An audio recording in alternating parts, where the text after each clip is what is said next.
Hey everyone, and welcome back to my channel, To Your Taste. Today, y'all, I am going to show you how to make a pork green chili stew. And the ingredients that you will need is one, I have some pork here. This is pork shoulder that has been marinated in the refrigerator for about 4 hours with some seasoning, salt, pepper, onion powder, garlic powder, a little bit of cumin, and some oil. Also, I have some chicken broth that I'm going to use. This one has very little in it, so I'm going to use this on top of the 32 ounce behind it. And you would need some green chilies. I got these from Central Market through the Chili Festival. They have it every summer, and they actually roast these chilies for you. And I have 8 potatoes that has been chopped up, and they are in salted water because it would keep them from getting brown if you put them in salted water. 1 large onion, 2 tablespoons of flour. I'm using lard. Manteca is what I'm using. 2 tablespoons of that. And then my seasonings, black pepper, garlic powder, salt, onion powder, and cumin. So let's head over to the stove and we're going to brown up our pork and make this delicious recipe. Y'all, this green chili pork stew is really, really good. And it's supposed to be raining and a cold front's coming in. It's supposed to be colder than it has been. So why not make this pork chili stew? I'm guaranteeing y'all, you make it the way I'm making it, you and your family will love it. All right, y'all, so my pan is ready. All right, y'all, I have to splash a little bit of water in it to make sure it's ready. Also, I just want to say I am using about 8 of whole green chilies. And I know someone may be asking, can you use the canned green chili? You can, but I have never tried it. And it won't. I mean, it'll be good, but not as good as if you had fresh green chilies. All right, so I'm going to stir these up, and I'll be back. All right, everyone, so I just flip these over. You don't want to cook them all the way through. You just want to brown them on both sides, like I said. That way you have some color when you instantly put all your stew together in that one pan. But these are almost done. I'm going to continue to making them because I have to make them in batches. And then we go on to the next step. Okay, everyone, so I am on my last batch. I just want to show you how brown I got them.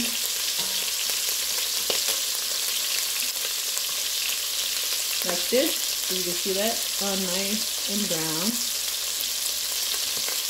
So when you brown your meat like that, you're just giving your stew a deeper flavor. So once these are done, we're gonna add in, we're gonna remove some of the grease and add in the onions and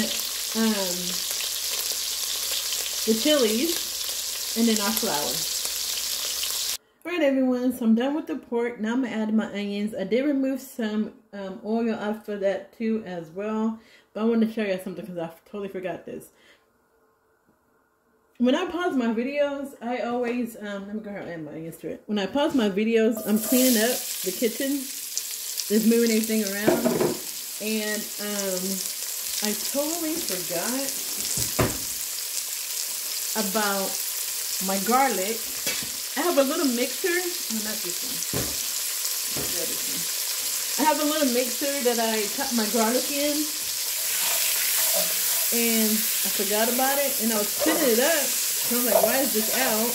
And sure enough, when I looked at it, there's garlic in there. Don't know how I forgot that.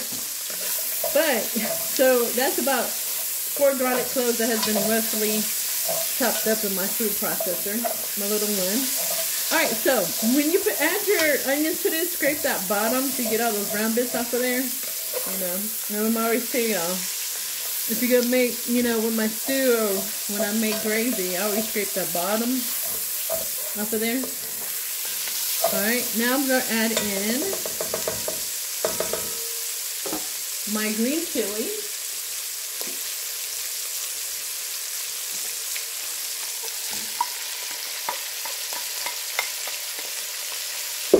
you're going to stir that together.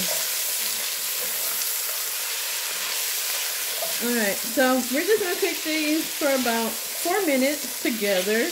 Then we're going to add in our garlic and our flour.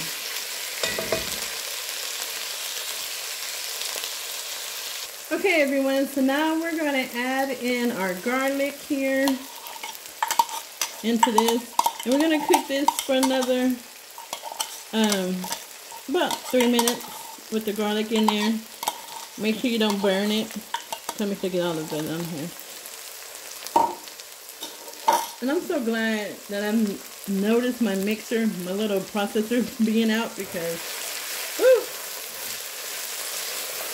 if I would have put that in there without even really looking at it, my whole cabinet would have been stinky.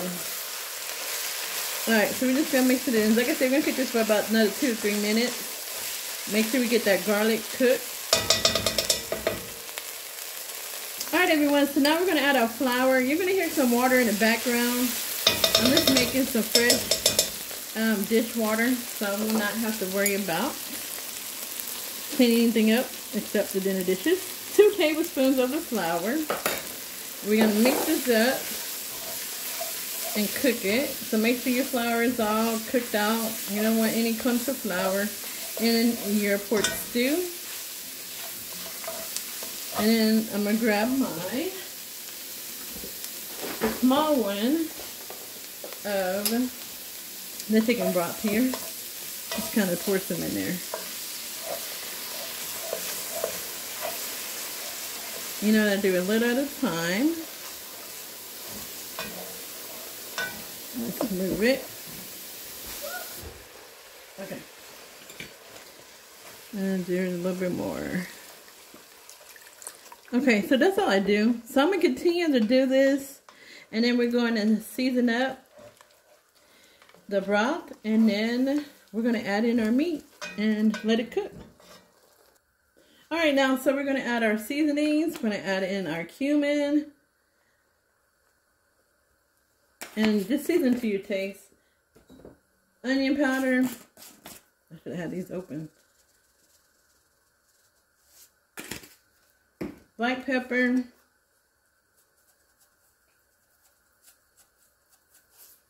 Garlic powder. Where is my salt?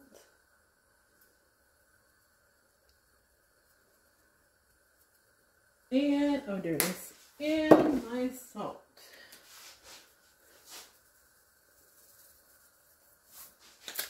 Then we're going to stir it and we're going to taste it to make sure the seasonings are good. Get my little, oh, I have a spoon.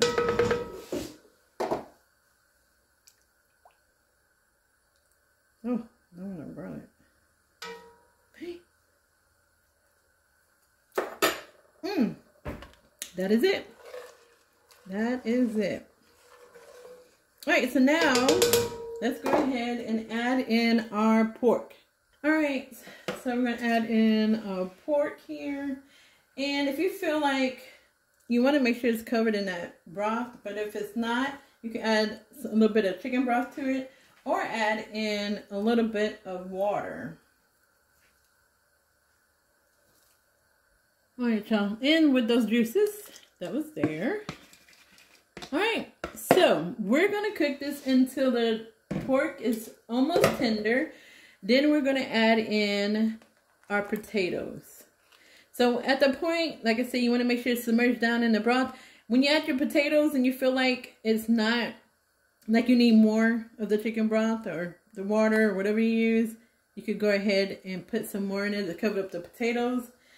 So we're going to let this cook for about an hour to an hour and a half, depending on how you cut your pork. And then we'll add in the potatoes. Alright everyone, so make sure you bring your pot to a boil. Once it goes to a boil, you want to go ahead and cover it up. And then every once in a while, stir it from the bottom, just to make sure it's not sticking. And then cover it back up. Alright, so now that it's come to a boil, I am going to cover this up with my lid. And I'm going to turn it down to a little bit below medium heat. All right, everyone. So the pork is done. It's nice and tender. We're going to go ahead and add in our potatoes, but I do have some chicken broth on the side here, so I think I may have to add a little bit of it. So let's add this in here before splashing it. I'm going to stir it up. Get those potatoes on the bottom. And so we're going to cook the potatoes until they're until they're fork tender. And that's it. And then we'll be done. I'm just going to put a little bit more of my chicken broth in here. So you just want it to be able to cover your potatoes somewhat. All right. So we are going to see how they all covered up. So I'm just going to cover this up with my top and let it finish cooking. And then we'll be able to dish it out. All right, everyone. So I still got a little bit on my potatoes, but I wanted to show y'all how the meat is. Nice and... if y'all can see that, let me just maybe bring it down a little bit. Let's see if I can do it, because I am nice and tender. Look at that, y'all. You see how, let me see if I can tell you. Nice and tender that is. That's how you want your meat to be. Alright, so y'all, this is done. I can pour a fork into my potatoes. Alright, so, yeah, it's smelling good in here. This is going to be so good on this cold, rainy night. So all I got to do is plate this up, and we are done. And it smells so good in here. This is definitely a must-try recipe. Alright, everyone, so I plated up the green chili stew, and on the side, I have some refried beans that I did with the green chilies and some pinto beans and some Goya seasoning. So I know someone's probably asking, how come I didn't put any vegetables in it? Authentic green chili stew is just your meat, pork, ground beef, pork or ground beef, potatoes, the green chilies, and seasonings. That's all it is, and the chicken broth. So that's why I did not put any vegetables in it. This is the way I was taught to make it. I know some people put cactus in it as well. So my friend's grandma taught me how to make it this way. And she would serve it with refried beans, which I have here. It's a little red because of the Goya seasoning that I put in it. But this is the way that she would serve it. Alright, so this is it, y'all. This is how you make green chili stew. It is delicious. When my friend's grandmother would make it, she would just have that with tortillas. And that was it. Refried beans, green chili stew, and homemade tortillas. Alright, so that's it for now. Make sure you like this video. Try out this recipe. All the ingredients and the measurements will be in the description tab. Alright, y'all. Have a wonderful evening. Thank you for watching. God bless. And be safe. Bye.